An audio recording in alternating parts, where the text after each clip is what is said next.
il est venu sans rien, avec 4 grosses valises, 4 petites valises, 2 enfants et un mari. Voilà. Génial. Salut à tous, ici Léon, bienvenue sur cette vidéo. Aujourd'hui, je vous présente Anneli qui est enseignante au Cambodge depuis 18 mois. Vous allez voir dans cette vidéo comment elle a fait pour trouver cet emploi. Vous allez voir aussi comment elle a fait pour déménager en famille au Cambodge et bien sûr son retour d'expérience en tant qu'enseignante au lycée français de Phnom Penh. Si ce concept vous plaît et que vous aussi, vous voulez partager votre parcours ou votre expérience au Cambodge, n'hésitez pas à me contacter soit via Messenger, soit tout simplement dans les commentaires de cette vidéo. Et sur ce, bon visionnage. Je m'appelle Anneli, je suis arrivée au Cambodge il y a un peu plus d'1 an, en août dernier, en famille avec mon mari et mes 2 filles. Je suis venue en ayant postulé en tant qu'enseignante au lycée français de Phnom Penh. Est-ce que tu connaissais déjà le Cambodge avant de partir? Je ne connaissais pas du tout le Cambodge avant de partir. Je connaissais un peu l'Asie du Sud, que j'avais voyagé en Indonésie, en Thaïlande, en Malaisie, mais je ne connaissais pas le Cambodge. Et qu'est-ce qui t'a poussé à aller au Cambodge par rapport à un autre pays d'Asie? Pour être très honnête, c'est que c'est la première offre correcte que j'ai eue en Asie du Sud et tout simplement on s'est dit que c'était le destin et qu'il fallait l'accepter. En tant que prof, comment tu as fait pour trouver un poste à l'étranger ou quel a été ton parcours pour trouver justement ce poste? Et il y a un site qui s'appelle Enseigner à l'étranger qui répertorie énormément d'annonces d'un coup, mais comme je savais aussi quel pays m'intéressait, j'ai été beaucoup sur les sites directement des établissements, puisqu'il n'y en a pas non plus 10 000, il y a en général un établissement dans chaque grande capitale. Et là, il y a les annonces et il y a une période où il faut postuler. On a un délai pour postuler avec un dossier assez complet. Et c'est vrai que c'est un exercice dont on n'a pas l'habitude. Donc je dirais que c'était très chronophage, mais comme j'avais tellement envie que ça a été difficile, mais je savais que c'était pour la bonne cause. Des salaires, tu étais assez contente par rapport à d'autres régions? Oui, c'est aussi pour ça qu'on a choisi l'Asie du Sud, c'est qu'on était quand même assez bien au courant des salaires. Oui, parce que là, tu es sur un salaire en français au Cambodge. Je suis même sur un salaire meilleur que mon salaire français. Ouais. Et je suis payée en dollars par contre. Qu'est-ce que tu aurais à dire à un enseignant qui voudrait partir ailleurs ou venir au Cambodge? Est-ce que c'est difficile? Non, c'est faisable et il faut juste bien se renseigner sur les établissements parce que tous ne se valent pas, je pense. Là, on est dans des très bonnes conditions de façon générale. Les parents sont gentils, mais ça, c'est vraiment dû à la culture, je pense. C'est pas le cas de tous les établissements français à l'étranger. J'ai pas d'autres expériences, mais j'ai beaucoup discuté avec ou des collègues qui ont été dans d'autres établissements ou sur les réseaux. Comme c'est des écoles privées ou c'est des gens qui ont quand même en général plutôt les moyens, il peut y avoir un esprit un peu clientéliste qu'il n'y a pas ici. Tu as déjà eu des problèmes avec des parents? Des parents cambodgiens, non. Des parents français, oui? C'est toujours les plus râleurs, mais ça c'est... Tu vois, on combine quand même des parents gentils, des élèves gentils, une ambiance de travail agréable et puis moi je pense, après c'est mon avis personnel, mais de condenser quand même pas mal de gens qui ont fait le choix, tu vois, d'être là et qui sont épanouis dans leur vie perso, ça rend quand même l'ambiance générale agréable, tu vois. Plutôt que quand tu subis ton boulot en France et que la moitié des collègues sont en dépression et ont plus envie et ceci. Tu vois, alors que là, on est quand même en grande majorité, on a fait le choix d'être ici, on est bien dans notre vie, on a, tu vois, donc on est épanoui. La plupart, je pense, j'espère. En tout cas, je le suis. Au niveau des élèves justement de ton école, c'est quelle population à peu près? C'est une grande majorité d'enfants cambodgiens. Certains ont la nationalité française, mais ils ne sont pas forcément dans une famille où il y a du français. Ils ont obtenu la nationalité sûrement pas vis-à-vis de l'histoire. Il y a quelques enfants complètement français francophones, mais en fait, c'est vraiment pas la majorité. On en a 2-3 par classe. La majorité, c'est souvent des enfants cambodgiens. Oui. Des fois franco-cambodgiens. Alors, pas forcément franco-cambodgiens, ils sont vraiment 100% cambodgiens, mais avec la nationalité française. Je pense qu'il aurait depuis les grands-parents, tu vois. Voilà. Il y a certains parents qui ont fait des études en France, tu vois, donc qui ont le français et qui sont francophones, mais la plupart, c'est des enfants qui sont dans un milieu khmérophone. Donc, comment ça s'est organisé avant le départ? Je pense avoir eu la réponse peut-être début mars pour une rentrée en septembre. Déjà, la nouvelle, j'étais en classe et j'ai quand même regardé mon téléphone. J'ai vraiment fait comme une enfant, j'ai sauté de joie. Enfin, vraiment, les enfants m'ont dit, mais qu'est-ce qui t'arrive, maîtresse? Puis, voilà, j'étais hyper heureuse. C'est indescriptible de me dire que vraiment, c'est allé se faire, quoi. C'est parti. On partait. Et c'est rigolo parce que à partir du moment où j'ai signé mon contrat, j'ai jamais eu aucun doute, aucune hésitation. On a foncé. On a tout, on s'est réparti les tâches, la partie un peu plus administrative, les paperasses et tout, c'était plutôt mon mari. Moi, j'étais dans d'autres. Enfin, vraiment, on s'est réparti pour que ce soit le moins pénible possible et mettre en location notre appartement en région parisienne, donc vendre, donner. Et du coup, ça nous a pris ça nous a occupé tout notre temps jusqu'au départ. Et on a essayé de préparer au mieux les filles. On a regardé beaucoup de reportages. Et du coup, les filles, comment elles ont réagi par rapport à cette nouvelle? On a essayé de plutôt de leur vendre, c'est-à-dire de leur montrer tout ce qui allait être super et chouette et de leur faire connaître déjà le Cambodge à distance. On a trouvé quand même pas mal de petits bouquins, des guides pour enfants. Et je pense que ça a bien marché. La grande, on lui avait proposé de faire un exposé sur le Cambodge en classe pour qu'elle se dise oui, je vais partir, je suis un petit peu triste, mais en fait, regardez ce que je vais faire, je vais aller dans ce pays-là. Ouais, je pense que ça a aidé tout ça à ce qu'on les prépare et du coup, elles ont été vraiment dans un bon mood. Donc pas trop de difficultés pour partir. Non. Du coup, à l'arrivée, l'installation, comment ça s'est passé? Est-ce que tu as eu une aide de ton employeur pour l'installation? C'est organisé un groupe d'accueil des nouveaux enseignants WhatsApp avec quelques collègues anciens qui donnaient énormément d'infos. Donc ça a été incroyable au niveau de la quantité d'informations. Voilà, si ma collègue Mélanie, un jour, je la remercie. Et du coup, c'est rigolo parce que cette année, j'ai fait partie du groupe d'accueil des nouveaux. Et j'ai beaucoup aimé parce que j'avais trouvé ça vraiment hyper bénéfique et intéressant. Et on a une prime d'installation, mais qui n'est pas dès les premiers pas au Cambodge. Donc au début, on est encore sur une carte française avec des frais. Donc au début, on a les petites galères comme ça, où le visa qui au début est un visa court, mais pas encore le visa long. Le visa touriste? Quand on arrive avec un visa de convenance. Ah, de convenance, d'accord. Et qui se transforme en visa de travail quand on arrive au lycée. Mais nous, on n'a pas eu de soucis pour ouvrir un compte. Compte bancaire, c'est fait. Compte bancaire, c'est fait. Et après pour trouver le logement. Le logement. Pour les apparts, j'ai attendu d'être sur place. On s'est pris une semaine d'hôtel. On nous a dit que c'était suffisant. Et en effet, c'était suffisant. On est arrivé sur un salaire. Donc, on a fait un premier choix raisonnable en se disant, pour l'instant, étant donné qu'on ne sait pas dans combien de temps mon mari va avoir un revenu, quel sera ce revenu, on sait que c'est au niveau budget, ça passe et que c'est raisonnable. Donc 550, après, l'appartement ne nous plaisait pas énormément. C'était l'immeuble d'à côté. Ah, c'était l'immeuble d'à côté. C'était l'immeuble d'à côté, mais malheureusement, il ne donnait pas sur la rue. Il donnait sur rien. Pour nous, dans nos têtes, c'était provisoire. Et puis finalement, très vite, on a eu beaucoup de chance. Mon mari a trouvé du travail assez rapidement. Et dès que j'ai senti qu'il allait avoir quelque chose, j'ai dit bon, on cherche autre chose. Ah oui, parce que quand vous êtes parti, c'était seulement toi qui as réussi à avoir un travail sur place, oui. Pas encore ton mari. C'est ça. Enfin, il est parti en posant une disponibilité en France. Et du coup, il est venu sans rien, avec ses valises. Vous êtes arrivé vraiment avec les valises. 4 grosses valises, 4 petites valises, 2 enfants et un mari. Voilà. Génial. C'est ça. Donc, l'appartement, ça a été l'emploi pour ton mari. Et il a trouvé comment cet emploi? C'est la continuité des étoiles là, qui s'alignent. Il y a eu une annonce sur le site de l'Institut français qui rentrait dans ses compétences pour faire de la compta à l'Institut. Okay. Et c'était un départ non prévu de la collègue qui avait le poste avant. Donc, il a été appelé pour passer un entretien. Donc, ça a été un peu long d'attendre, mais l'entretien s'était très bien passé. Donc, on était assez confiants. C'est une super expérience. On était dans un très bon cadre de travail. C'était stimulant, c'était intéressant. L'installation, contemplant appartement, travail. Travail du conjoint. Comment ça s'est passé au niveau de la scolarisation des filles? Donc moi, étant donné que je suis enseignante, la scolarité, c'est d'emblée, elles sont inscrites de façon quasi automatique dans l'école où je travaille. Un avantage, c'est-à-dire qu'on est exonéré de 75% des frais de scolarité.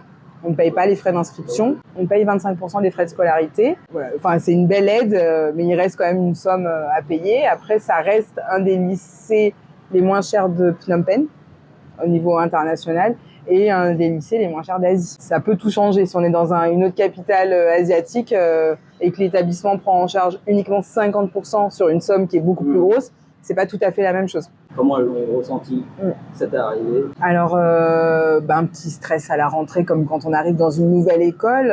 Est-ce qu'elles elles se sont dit qu'il y avait sûrement la langue qui était différente? Je suis même pas sûre. C'était le fait d'arriver tout simplement dans une nouvelle école. Mais dès le soir, elles étaient ravies et de leurs enseignants et de leurs copains et du cadre. Après, comme je suis enseignante, il y a quand même une petite particularité, c'est qu'il y a une grosse nouveauté pour nous, c'est qu'on va tous dans la même école ensemble. Et ça, je pense que pour les filles, en fait, c'est génial. Moi, j'ai jamais cherché à travailler dans les mêmes écoles que mes filles. D'ailleurs, je pense que je voulais pas. Mais en fait, c'est d'un confort incroyable. Là, il n'y a aucun stress du matin. Bon, là, c'est dû à la météo, mais mets ton chapeau, mets ton bonnet, on part en vélo, mets ton casque, mets ton cache-cou, mets tes chaussettes. Ici, elles mettent la paire de Crocs et c'est parti. On est à 5 minutes à pied de l'école et on y va ensemble. Elles ont fini la classe, elles me rejoignent dans ma classe. Donc, il y a un côté très facile et agréable pour nous qui a changé notre quotidien, en fait. Okay. Et du coup, au niveau des filles, est-ce que tu as réussi à avoir des activités en dehors de l'école? Grosse offre d'activités à l'école, je pense, parce que justement, il n'y en a pas une énorme en dehors de l'école. Donc, en fait, elles font leurs activités à l'école et financièrement, c'est intéressant parce que c'est pas très cher. Je sais qu'il y a des activités à l'extérieur, il y a des enfants de collège qui font du foot, qui font de la danse. Nous, on a la chance, l'enseignant de hip-hop du super studio de danse de Phnom Penh fait aussi des cours à Descartes, donc je profite plutôt des cours de Descartes pour le hip-hop. Donc, elles font pas d'activités en dehors de l'école. Quelles sont les choses que tu as appréciées pendant ces mois de découverte? Je dirais la facilité. C'est vraiment, la vie est facile, tout est possible très rapidement. Ça, c'est très agréable. Ensuite, ce que j'ai aimé, c'est aussi cette ambiance assez calme, même si on peut trouver ça étrange de dire ça d'une capitale asiatique. Par rapport à la population, à l'atmosphère. Sûrement, là, on est quand même sur une grosse rue et moi, je trouve que on n'entend pas de klaxon, on n'entend pas de personnes qui crient, il y a quand même cette tranquillité permanente qui est très appréciable, même comme tu dis, au niveau des personnes. C'est vrai qu'on a à apprendre. Moi, je suis quelqu'un d'un peu sanguine. C'est vrai que on s'adapte et ça fait du bien, en fait. Est-ce que tu as peur de marcher un peu Non, j'ai pas du tout peur de marcher. Et j'ai pas eu peur ni au début. Très vite, j'ai expliqué aux filles les techniques pour traverser.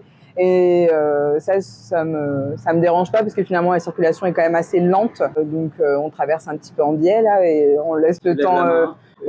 les filles le font gentiment aussi, elles lèvent la main. Maintenant, j'habite près du lycée, donc on y va à pied. On a juste 2 rues à traverser. Comment tu te déplaces en général? Avec une app ou directement avec un tuk-tuk? Application, tuk-tuk. Et avant, j'allais au lycée en tuk-tuk. J'habitais un petit peu plus loin aussi. Donc maintenant, combien de temps ça fait que tu es à Phnom Penh? Alors du coup, ça fait un peu plus d'1 an parce qu'on est au mois d'octobre et je suis arrivée en août dernier. Et donc, tes impressions cette année? Alors du coup, maintenant, il y a beaucoup d'affectifs qui se rajoutent aux impressions du début, même si elles étaient positives. J'étais agréablement surprise. On m'avait beaucoup dit que ce serait sale, vraiment qu'il y avait la pauvreté. Moi, je l'ai pas du tout ressenti comme une violence. Je connais quand même des pays autres en Asie, mais pas qu'en Asie. Je connais un peu le Maghreb, je connais l'Amérique du Sud. Et j'ai pas du tout été choquée par aucun de ces éléments-là. Et pour mon impression maintenant, comme je te disais, il y a de l'affectif puisque vivre à l'étranger, donc c'est ma première expatriation. C'est ma première expatriation, bien que on ait voyagé, c'est la première fois qu'on va vivre à l'étranger et travailler à l'étranger. Et il y a un côté un peu famille, un peu, pas dire colonie de vacances, mais presque, où les gens avec qui tu travailles deviennent tes amis et tes amis deviennent ta famille. On se sent hyper à l'aise, on se sent pas du tout seul, alors qu'on est à l'autre bout du monde. Tu as découvert un peu la communauté francophone à Phnom Penh. Mais c'est intéressant de faire des activités à l'extérieur pour rencontrer d'autres personnes, francophones ou non, mais c'est vrai que je suis pas très très à l'aise en anglais, je parle un peu anglais, mais mieux maintenant. Donc la première chose qui m'a fait rencontrer d'autres personnes, je pense que c'est les cours de Khmer à l'Institut français. Donc là, j'ai rencontré des personnes qui clairement, c'est pas des gens, que je peux côtoyer dans la vie de tous les jours ou que j'aurais eu l'occasion de rencontrer si on n'avait pas fait des cours de Khmer ensemble. Et là, vraiment, j'ai même noué, presque des amitiés avec certaines personnes qui travaillent dans des ONG. Et du coup, c'est intéressant de rencontrer d'autres personnes que juste des profs français comme toi. Est-ce que tu as fait d'autres activités justement pour rencontrer d'autres expats Moi, je fais du théâtre d'improvisation, mais une des meneuses est une collègue. Okay. Donc, il y a quand même quelques collègues, mais pas que. Il y a quelques collègues et donc pareil, il y a d'autres. Alors, ils sont tous francophones, ils sont pas forcément tous français. Il peut y avoir, il y a une participante qui est d'origine cambodgienne, mais qui est française et francophone. Et il y a aussi un anglais. j'espère que je dis pas de bêtises, mais voilà, qui sait parler français et qui fait l'impro avec nous en français. Du coup, tous les jours, tu t'exprimes en quelle langue? Beaucoup en français. J'essaie de dire tous les mots de politesse, commander au restaurant en khmer. Mais bien sûr, dès que je veux faire des phrases plus longues, je dois... Some kokmouille pour demander mon coca. Okay. Mais je dis bonjour, je dis merci, voilà, je commande quelque chose, je vais dire encore un, tu vois. Tu sais compter un peu? Alors j'ai quand même la chance d'être en maternelle et d'avoir une binôme prof de khmer pendant 6 heures dans ma classe. Donc on est en co-intervention et donc c'est bien sûr bien pour les enfants, mais du coup c'est aussi bien pour moi. Et donc le vocabulaire de la classe, les couleurs, les jours de la semaine, compter, je sais faire. Où tu fais tes courses à Phnom Penh? Les fruits et légumes, je vais au marché, ouais. Donc j'ai déménagé plusieurs fois, donc là je vais à Kandal, Psar Kandal, pour les fruits et légumes. Donc voilà, et sinon le reste je complète un petit peu au supermarché. Okay. Et tu arrives à cuisiner un peu français, européen à la maison ou... Et j'ai un peu abandonné. Tu vois, je vais pas aller chercher partout un pot de crème ou ce genre de choses. J'achète un petit peu de beurre, mais donc non, je cuisine pas comme je cuisinais en France. Je fais du assez simple. Et puis, par contre, c'est vrai qu'on commande pas mal. On commande et de temps en temps restaurant, bien plus qu'en France, bien évidemment. Les commandes et les restaurants, c'est vrai que ça n'a rien à voir. Quelle est ton impression sur le coût de la vie par rapport à... Pour tout ce qu'on disait, restaurant, commander à manger, donc ça c'est vrai que c'est pas cher. En France, honnêtement, je mangeais quasiment jamais au resto, en famille en tout cas. De temps en temps, voilà, aller voir une copine, on va manger au resto, ça restait quelque chose d'assez exceptionnel, tu vois, pour un... Vous sortez plus souvent aussi? Beaucoup plus souvent, ouais. Beaucoup plus souvent. Donc ça, je dirais que c'est... sur ça, on a quand même du pouvoir d'achat et que c'est pas cher de manger bien, tu vois, en famille. Voilà. Après, comme on disait, selon ce que tu veux cuisiner, il faut faire attention, ça peut monter vite si tu veux cuisiner un peu européen ou avoir des produits importés. Moi, j'ai fait la stratégie à chaque fois que je connais quelqu'un qui va en France, de me ramener plutôt du café, plutôt que d'ici aller à la chasse aux produits qui pourraient nous manquer éventuellement. Est-ce que tu as un peu visité le Cambodge et quels sont les endroits que tu recommanderais? Alors, j'ai pas fait tout le Cambodge encore. Il me resterait les Cardamom ou des petites îles un peu plus inconnues. Mais on a commencé par l'est du Cambodge. On a fait le Mont Dolkiri avec des stops à Kratchie pour voir les dauphins du Mekong. Et, tu l'as fait comment on l'a fait en bus local. Et c'était super. Voilà, très belle expérience. On a fait bien évidemment les temples d'Angkor, donc c'était magique et vraiment j'ai prévu d'y retourner là, même sur un week-end parce que j'ai vraiment très envie d'y retourner. J'ai fait Battambang dans la même boucle, on campote plusieurs fois sur des week-ends et j'ai été à Koh Rong pour faire une semaine plage et c'est magnifique. C'est magnifique, il n'y a personne. C'est incroyable qu'il n'y ait personne alors que dans les pays à côté, sur ce genre de plage, c'est bondé et, donc c'est assez privilégié. Tu pourrais décrire un peu la plage que tu as visitée? Alors moi j'étais sur Koh Rong et j'étais à l'ouest, donc c'est là où il y a les couchers de soleil incroyables. Du côté ouest, je pense que c'est pareil sur San Loem, plage de sable très clair, fin, eau translucide, un peu de snorkeling, pas non plus incroyable mais un peu de snorkeling. Par contre c'est très facile de voyager. Et oui, il y a un bus, ça coûte pas grand-chose. Là, je reprends le bus ce week-end pour aller à Kampot. On est à, je crois, 9 $ chacun, tu vois. De l'hôtel, vous êtes à combien à peu près? On est sur une guest house, on prend avec une famille, on est sur 3 chambres à 2 familles et on paye 45 $ à tous ensemble, la nuit. Donc, c'est pas cher. Peut-être un message de fin? Alors, c'est difficile, je trouve, parce que moi, j'aurais envie... Mon discours, il sera en fait très positif. Donc, ça marche avec certaines personnes. Tu vois, j'ai fait venir une amie là. Il y a une amie qui est venue en famille, elle est arrivée là en septembre. Okay. Elle m'a vu partir. Je vais pas dire que j'ai fait bouger 2 amies, mais presque. Je pense qu'il y en avait une, ça l'a titillée vraiment depuis un moment et je l'ai fait plus vite qu'elle. Et une autre qui était partante aussi. Et c'est vrai que comme je lui ai décrit les conditions d'ici, je lui ai dit, honnêtement, ce sont des bonnes conditions pour que tu puisses venir en famille. Et du coup, ça a marché. Elle est venue, ils sont contents et voilà. Mais Quoi dire En fait, j'ai aussi des exemples de gens déçus. Donc, c'est ça qui est compliqué, je trouve. Tu vois, sur les groupes d'enseignants à l'étranger, il y en a qui ont un vrai choc culturel, tu vois, en arrivant. Ça arrive sûrement pour des expats aussi, tu vois. T'as eu ou pas? Non, pas du tout. Donc ça fait peut-être un peu bisounours, hein, mais moi, j'ai tout pris. Vraiment, j'ai vécu l'expérience peut-être un peu trop intensément, tu vois, sur un émotionnel. Clairement, le départ va être difficile, tu vois. Mais dans le bon sens du terme, parce que ouais, j'ai vraiment aimé cette vie, mais j'ai aimé le Cambodge, j'ai aimé ma vie ici, j'ai aimé les gens que j'ai rencontrés. Ce qui est assez étonnant avec le Cambodge, c'est qu'il y a quand même beaucoup de gens qui te racontent qui sont venus à un moment et finalement qui se sont plus vus repartir ou qui reviennent. Tu vois, leur expérience ou leur contrat se termine et finalement, il y a quelque chose qui fait que en fait, ils sont bien et qui veulent pas partir pour toujours, quoi. J'ai plusieurs histoires comme ça de gens que j'ai rencontrés ou de collègues qui sont venus un instant et finalement qui sont restés ou qui sont partis dans un autre pays et qui sont revenus volontairement au Cambodge, à Phnom Penh. Voilà. Ça va être ça mon mot de la fin. Et voilà, la vidéo est déjà terminée. J'espère qu'elle vous aura plu ou qu'elle vous aura donné envie de venir vivre ou voyager au Cambodge. Si vous avez des questions, n'hésitez pas à les poser dans les commentaires. Sur ce, je vous fais des bisous et à la prochaine.